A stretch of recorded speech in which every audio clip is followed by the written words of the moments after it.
2454นั่นแม่นว่าไปส่วนยกย้ายมาแต่บ้านลมมาอยู่ตั้งบ้านอยู่บ้านน้องตวงนี้หมายความว่าตอนนั้นหันยังบ่ทันมีอันใดอันหนึงบอกสั้นๆซะเป็นว่าทางกันเทิงกับบททันได้แบ่งดินแบ่งป่ามันว่าทำมาหากินและธรรมศาสตร์เฮ็ดให้มูลเวียนข่อยเฮ็ดปีนี้เฮ็ดอยู่นี่ปีหน้าก็เฮ็ดอยู่หั่นต่อเลยแต่เรื่องเสียภาษีเสียใบโกหกโกสิบมันเสียตลอดปีสั้นๆเลยไม่ปี1997เพื่อทางกันเทิงว่าให้ลดทอนเรื่องเฮ็ดให้ต้องหันเปลี่ยนอาชีพละเฮ็ดสวนนั่นเองไม่ว่าแต่ละครอบครัวหันมันว่าเขาเปลี่ยนอาชีพเนาะเฮ็ดให้แล้วเขาปลูกกาแฟใส่ปลูกม่วงใส่และปลูกพืชลูกๆใส่ละครอบครัวบัดนี้เมื่อมันเป็นสั้นๆในปี1997พวกสิเริ่มขึ้นแล้วเรื่องครอบครัวพลปลูกเขาเป็น7-8 ปี9 ปีหมายความว่าบัดนี้เลยต่อมาแล้วในปี2010เนาะที่มาของบริษัทนี่มาแล้วมามีแต่เพิ่นมาแจ้งการซื้อกำนันกันของว่าสิลงมาสำรวจเนื้อดีเด่นที่บริษัทสิมาบุกเบิกในเขตนี้จำนวน150 เฮกตาร์เพิ่นว่าสิมาสำรวจบรรดาในเมื่อวันที่24เพิ่นว่าสิมาแล้วมาสำรวจตัวจริงแต่เบิ่งว่ามันถูกผลกระทบของประชาชนจำใดหรือมีเนื้อที่ในไรแต่ตัวจริงเลยบ่มีการสำรวจสันซะบ่มีการสำรวจเนื้อที่มีแต่เอาย่านพาหนะในวันที่22เอามา23เป็นบุกเลยลุดเลยเขาเอา CBS ยิงโดยบ่ผ่านตัวแม่ประชาชนเขาเอา CBS ยิงโดยบ่แม่นเขาสำรวจตัวจริงหมายความว่ามันเป็นสั้นแต่การสำรวจตัวจริงเนี่ยบ่ได้สำรวจหมายความว่ามาบุกลุกเลยลุดเลยแต่ดุดในนั้นแหละมันมาไปส่วนห้ามแล้วบ่อยู่การจะตั้งบ้านห้ามแล้วบ่อยู่ไปการจะตั้งบ้านห้ามเศร้าก่อนเฮาต้องเว้ากันก่อนจะเฮ็ดจังได๋ไปมาจังได๋มีแต่พวกเพิ่นว่าพวกเจ้าบ่มีสิทธิ์เล่นตอนนี้นี่พวกเจ้านี่มันว่าเล่นอันนี้มันเล่นของรัฐบาลเล่นรัฐบ่มีไผมีสิทธิ์มีแต่ผู้เฮาในของรัฐบาลอนุญาตให้เฮ็ดเพิ่นว่าเอาคันเฮ็ดจังซั่นนี่มันว่าอย่าสิเผารุดติพดละปลูกยกตัวอย่างเป็นต้นบ้องบ่ต้นแคนต้นอันอื่นน่ะนะเขาว่าสิเก็บกู้แล้วเพื่อเอาต้นไม้ตัวนั้นที่เขาพดละปลูกไว้คือโกบ้องแล้วเขาก็บ่วนเด้เขาก็รุดเลยทิ่มเลยแล้วหลังจากรุดแล้วเพื่อย่างย่านว่าหมู่สิว่าบู้แล้วเข้าใจว่ารุดโกบ้องโกบ้างสร้างหันเอาน้ำมันเซาะจูดมันเฮ็ดได้เขาห้ามบ่ฟังเลยไปสนห้ามกลางเว้นนี่คือยกอย่างก็ย่ำส่วนคือสิย่ำอยู่ส่วนตอนเขาย่ำบ่ดุดมันเขาเมื่อกินข้าวกินน้ำดุดหลุดนั่นเหตุบ่ได้ดุดกลางคืนก็ดุดกลางเว้นบ่ได้ดุดกลางเว้นก็ดุดกลางคืนย่ำหมู่นอนเหตุนะสังสรรค์เลยมันมีปัญหาเกิดขึ้นไปส่วนห้องโหและ1บ่มีดินทำการผลิต2นี่บ่มีดินสิเฮ็ดสิสร้างนี่นะยกตัวอย่างให้สวนเลยยกตัวอย่างลูกกาแฟสั่งหลังจากนั้นเนี่ยมันเป็นส่วนใดเฮ็ดไว้ห้องทุกหาทางแข้งให้ทางแข้งลงแก้ไขทางแข้งกับบ่ตีบ่เด้อหันบ่ตีสั้นเลยเมื่อหาสภาเขต15ไปหาให้ลงแก้ไขก็ยังบ่ทันลงแก้ไขมันไล่ข้างไปเลย7-8 เทื่อ10 เทื่อไประยะ2 ปีที่ผ่านมาเลยบ่เห็นตานว่ามีการแก้ไขมีแต่ว่าแก้มีแต่เขาเว้าในนี้ทางแขวงเพราะว่าที่นี่มันมาเพื่อสิพัฒนาความลดพรความทุกข์ยากของประชาชนได้ก็มาเฮ็ดบริษัทมาเฮ็ดบ่แม่นสิมาพัฒนาโดยความได้นั่นนึงบัดนี้มาเบิ่งสภาพตัวจริงนี่มาพัฒนาความทุกข์ยากบ่ลดพรความทุกข์ยากหรือว่าพัฒนาความยากจนประชาชนบ่ระยะนี้ประชาชนระยะนี้ข้าวกินก็บ่มีเงินสิใส่ในครอบครัวก็บ่มีสิส่งลูกการไปหำไปเฮียนยังบ่มีเฮ็ดจังได๋ย้อนยังอันนี้มันถูกต้องบ่ตามระเบียบกฎหมาย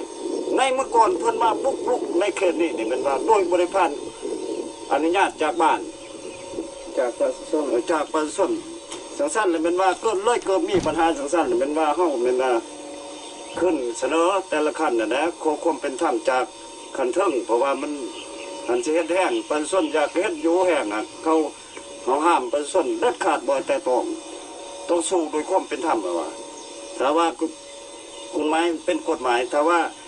กฎหมายบ่เป็นกฎหมายนี่จังว่านะสิเอา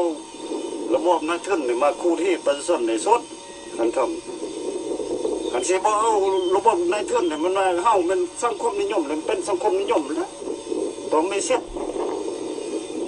ประชาธิปไตยคือกันบ่แม่นว่าสิเว้าแต่สิทธิ์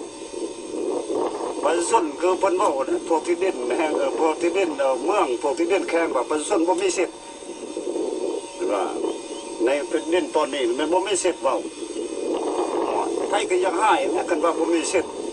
ของเฮาแท้ๆรุ่นของเฮาเลยจังน้อยเพิ่นว่าสิจับเข้าคุกโอ้ยเขาบ่ย่านต้องเรื่องตายแล้วได้ก็สิตายแล้วบ่มีดินทำการเรียนเสียจังได๋พวกท่านเห็นจังซี่นะของหมู่หรือเป็นของโตเป็นของหมู่มันสิเป็นไปในนั้นมันถูกต้องบ่ตามระเบียบกฎหมาย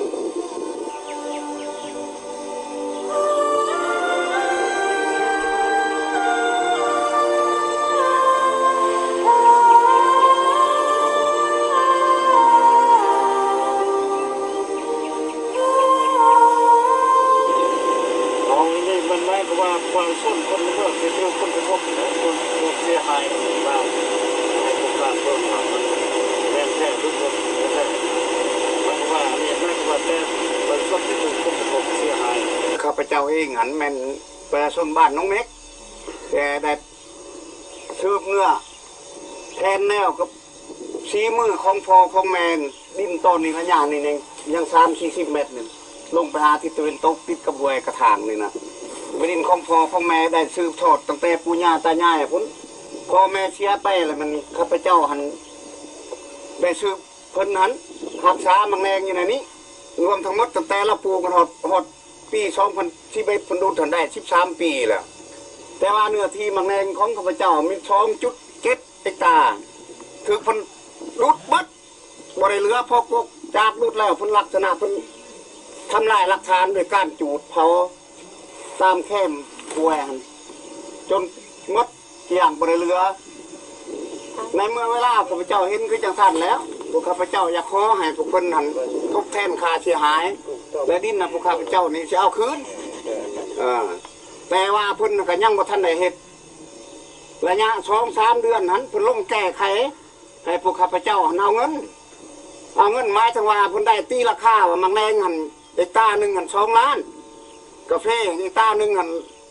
1,500,000แต่ผู้ค้ามาพระเจ้ามาเบิ่งน่ะมาเก็บกู้กาแฟมังแรงปีหนึ่งได้5-6 ล้านน่ะเพิ่นแปดไปเอาผู้เฮาบอกย่อมเอาเงิน2 ล้านในตาหนึ่งน่ะผู้ค้าพระเจ้ามีแนวคิดจังซั่นก็เลยไปหาองค์การจะตั้งนัดตั้งแต่นายบ้านนี่กลุ่มเมือง2-3 เทื่อนี่เจ้าเมืองว่าสิเอิ้นบริษัทดักลักนี้สิมาประชุมกันมั้ยเพิ่นว่ามาประชุมกันแล้วเขาสิสั่งให้บริษัทดักลักนี้สิทบแทนค่าเสียหายตามดำรัสของนายกคุณว่าจังซั่นวันนี้การผู้ข้าพเจ้าที่ถือกระทบปันร้ายมือลายเว้นมาทาเลยบ่เห็นเป็นผลประโยชน์ให้แก่ผู้เฮานะเพิ่นบ่ชำระบ่แก้ไขก็เลยขึ้นไปหาแขวงและหาสภาแก้ไขแขวงแก้ไขวันนี้มาสภาก็ให้แขวงวันนี้มาถามแขวงก็มอบให้เมืองลงมาแก้ไขจนหมดปัจจุบันนี่นะจะสั่นพวกข้าพเจ้าหันเห็นว่าผลประโยชน์ของข้าพเจ้าหันนับมือนับทุกนับยากแล้วแต่ก่อนเราดำรงชีวิตอยู่ในนี้รักษาหรือว่าน้ำใช้ผลผลิตของกาแฟมังแรงครับอยู่ชวนนี่ได้ปีหนึ่งใน5-6 ล้านแต่พวกข้าพเจ้าพอใจตื่มนี้จึงไปหาการจะตั้งขันทึงจนหอดสภาสูงสุดแต่ผลแก้ไขจนหอดปัจจุบันมื้อนี้ในแรกวันที่22 เดือน 3 2012 มื้อนี้นี่นะพวกข้าพเจ้าก็ยังบ่ทันได้ผลประโยชน์หยังแต่ท่านสิขอเยี่ยมเสนอถึงทานที่มาปูนสู้ช่วยเหลือมากวดมากล้าเบิ่งนี่แหละแต่นั่นนี่ก็มันดินของข้าพเจ้าเนาะผู้เดียวแล้วมี8 เจ้าอยู่ในนี่มี8 เจ้าของทั้งลูกทั้งหลานรวมทั้งหมดอยู่ในนี่ดินตั้งแต่เพิ่นลงประกาศขอตกลงของแขวงน่ะ ตุลาดินเชื่อมต่อระหว่างบ้านห้วยวายกับน้องเมกนี่มี172.7 เฮกตาร์แต่มาเฮ็ดตัวจริงแล้วมาเบิ่งดินห้วยวายนั่นกับบ่หลายบ่ได้มาถึงเนื้อที่ดินของน้องเมกน่ะหลายที่สุดข้าพเจ้าบ่พอใจเนาะอยากเรียกห้องถึงการจะตั้งขั้นสูงสุดและพิจารณาตื้มโดยด่วนนั่นแหละเพราะว่าข้าพเจ้านี้เพราะว่าข้าพเจ้าทั้งลูกหลานครอบครัวอื่นนอกใน8ครอบครัวน่ะนับมือนับตกทุกได้ยากแล้วบอนผลิตนี่ก็บ่มีอันนึง2มาและหับนี่ก็บ่ได้บ่มีบอนเฮ็ดบ่มีบอนสร้างว่าจังซั่นแหละ ใจอันเนี่ยเงินวิคาเสียหายพลปูคนได้แม่อันยังเงินวิจันดวนของอาถกอันยากอาจุอาจนตรงเปรย์นางกำจกวิ่งน้ำพิษน้ำพ่นเสียหายอันวุนบอลกับบอมโตบอมดำของไปตัวยังในเปรย์ตูในตำเมียกระตอมกับผลิตคิดสร้างงานนางโตมุนเสือเมียอีไงแม่สนอสร้างความฮือที่ถูกงัดโตมุนเสือไม่ยาเลยงัดโตอย่างไออาชีพต้นโตของงานบอมเบจ่าเบคำยำพ้นเดี๋ยวอาจารย์นั้นมังแดงยำมังแดงยำปรังอาจารย์บอมเอากาแฟจะเลยไงบอมงัดเป็ดไม่ดุดเลยไม่ดุดเป็ดไม่ใส่เลยไม่ใส่งัดปองงัดจกไม่บอมไม่จกงัดมันขึ้นแห้งงัดบอมแห้งไม่จกถ้าไม่อำนาจอาจเชิงเรื่องคุกเรื่องคอกไม่ปราบไม่ว่าพร้อมไงหมอเอื้อนอตุกเต้นมีหมอสมแอมี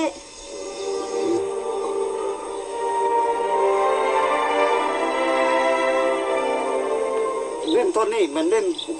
ผู้ค้าเองนะแต่ก่อนนี่ระยะ3 ปีหรือ4 ปีเคยมาเฮ็ดให้อยู่นี่เพราะว่าทั้งรูปนี่มันดินหน้า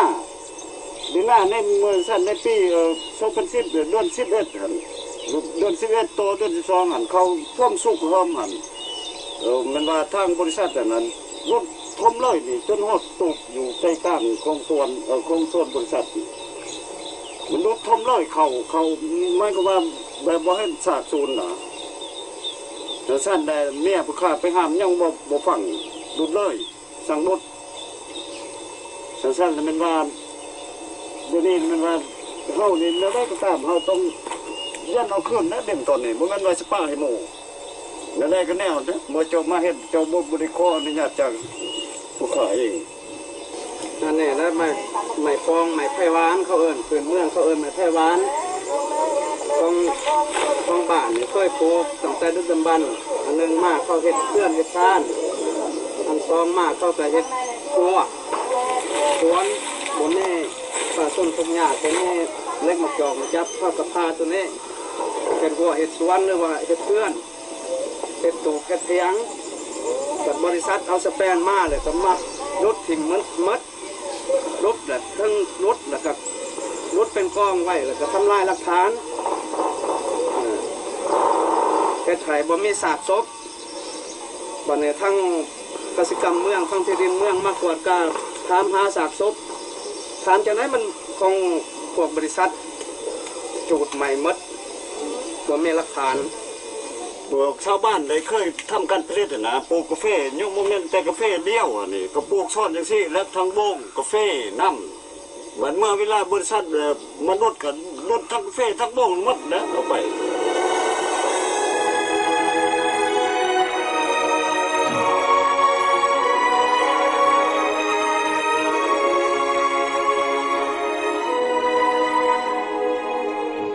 ก็154แต่ปูญาเป็นเธอนี่มันปีประชาเขาพังพระอยู่ในน้องอันนี้แปลว่าน้องยองอยู่แถวน้องยองนี่แหละปัจจุบันคือพวก